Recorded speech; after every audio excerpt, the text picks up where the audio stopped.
Welcome to new TV Telugu. ఇప్పుడు AP top 10 చూద్దాం.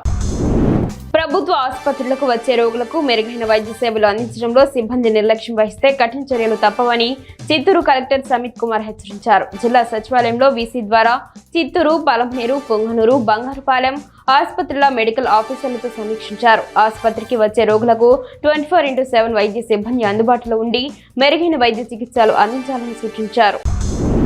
వల్లభనేని వంశీని జైల్లో జగన్ ములాఖత్ నిర్వహించి ఆయన మంచివాడని మీడియాకు కితాబ్ ఇవ్వడం హాస్యాస్పదమని టీడీపీ నేత సురేంద్ర కుమార్ అన్నారు. చంద్రబాబు సామాజిక వర్గాన్ని ఎదగనీయకుండా వంశీని అరెస్టు చేయించడం, కొడాలి నాని, అవినాష్ పై కక్ష కట్టారు అన్న జగన్ వ్యాఖ్యలను తీవ్రంగా ఖండిస్తున్నామన్నారు. జగన్ కు అరాచకవాదులంటే వల్లమాలిన ప్రేమ అని అన్నారు. కలకడ ఎంపీడీఓ కార్యాలయంలో బీసీ కార్పొరేషన్ లోన్లకు ఇంటర్వ్యూలు జరిగాయి. మండలం మొత్తం 51 యూనిట్లు ఉండగా 344 మంది దరఖాస్తు చేసుకున్నారు. వారికి ఎంపీడీఓ అబ్దుల్ రహీం ఆధ్వర్యంలో కలకడ యూనియన్ బ్యాంక్, సప్తగిరి గ్రామీణ బ్యాంక్, తరిగొండ సప్తగిరి గ్రామీణ బ్యాంక్ మేనేజర్ల ఆధ్వర్యంలో ఇంటర్వ్యూలు నిర్వహించారు. 344 మందికి గాను 178 మంది ఇంటర్వ్యూలకు హాజరైనట్లు ఎంపీడీఓ తెలిపారు. వెంకటగిరిలోని ఆర్ఎన్బి అతిథి గృహంలో యానాదుల గిరిజన సంక్షేమ సంఘం ఆధ్వర్యంలో సమావేశం జరిగింది.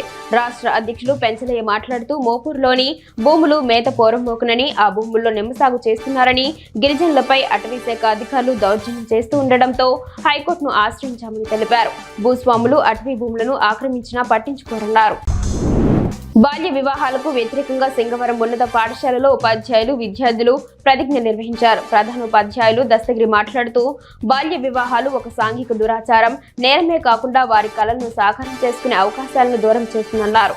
తదనంతరం గ్రామంలో ర్యాలీ నిర్వహించారు. నర్సీపట్నం సిటీ క్లబ్ ఆధ్వర్యంలో కంటి వైద్య శిబిరం నిర్వహించారు. జాతీయ ఆంధ్యహత్య నివారణ సంస్థ ఆధ్వర్యంలో జరిగిన వైద్య శిబిరంలో వైద్యులు రోగులను పరీక్షించారు. కొందరిని శస్త్రచికిత్సలకు అర్హులుగా ఎంపిక చేశారు. మరికొంతమందికి మందులు, కళ్లజోళ్లను ఉచితంగా అందజేశారు. ఈ సందర్భంగా సిటీ క్లబ్ కార్యనిర్వాహక సభ్యులు రోగులకు ప్రత్యేక ఏర్పాట్లు చేశారు. మంచినీరు, మజ్జిగ తదితర వాటిని అందజేశారు.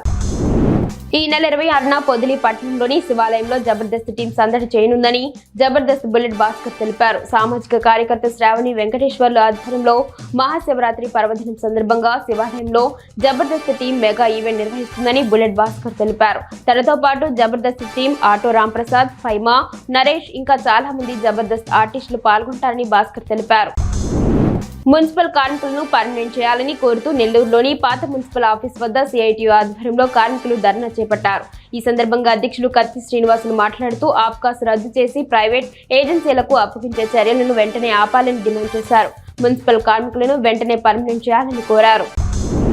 సైబర్ నేరాలపై విద్యార్థులు అవగాహన పెంచుకోవాలని పెద్దకడుపూరు ఎస్ఐ నిరంజన్ రెడ్డి పిలుపునిచ్చారు. జిల్లా ఎస్పీ విక్రాంత్ పాటిల్ ఆదేశాలతో జడ్పీ పాఠశాలలో ఆయన విద్యార్థులతో మాట్లాడారు. రోడ్డు ప్రమాదాలు, మహిళలపై నేరాలు నివారణపై విద్యార్థులకు అవగాహన కార్యక్రమం నిర్వహించారు. విద్యార్థులు క్రమశిక్షణతో, ఆత్మవిశ్వాసంతో జీవించాలన్నారు. ఈ కార్యక్రమంలో హెచ్ఎం ఉమామహేశ్వరి పాల్గొన్నారు. దళిత హక్కుల పరిరక్షణకు నిరంతరం పోరాటం చేయాలని దళిత హక్కుల పోరాట సమితి నాయకులు పిలుపునిచ్చారు. మలికీపురంలో జరిగిన సమావేశానికి సిపిఐ రాష్ట్ర నేత దేవ రాజేంద్ర ప్రసాద్ అధ్యక్షత వహించారు. రాజ్యాంగ వ్యవస్థను నిర్వీర్యం చేసేందుకు కేంద్ర, రాష్ట్ర ప్రభుత్వాలు విఫలయత్నం చేస్తున్నాయని ఏఐటియుసి ఉమ్మడి జిల్లా అధ్యక్షుడు సత్యబాబు పేర్కొన్నారు. దళితులపై దాడులను ఎదుర్కొనేందుకు పోరాటం చేయాలన్నారు.